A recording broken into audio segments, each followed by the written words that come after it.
1 октября наступило, и вопросы практически те же остались.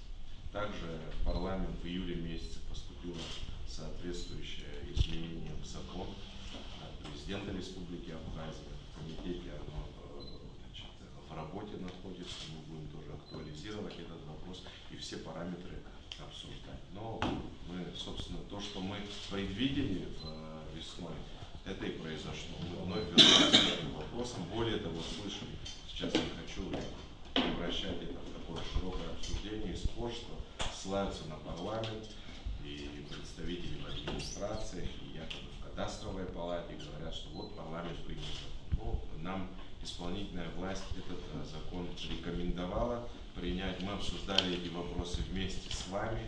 И если возникла кризисная ситуация, то уж точно не по вине парламента. Да? Мы вместе теперь должны из этой кризисной ситуации выходить. Вы нас обнадеживали в том, что вы успеете все сделать, но, к сожалению, система большая, неповоротливая. Мы же знаем это и предвидели это. И сегодня у нас реальная проблема. Хотим, чтобы вы комментарии на этот счет дали. Сегодня, собственно, с этим связано обсуждение. Намеренно не стали звать представителей ИПТ, чтобы у нас это в спор не превращалось. Нужно находить выход из ситуации. Потому что система,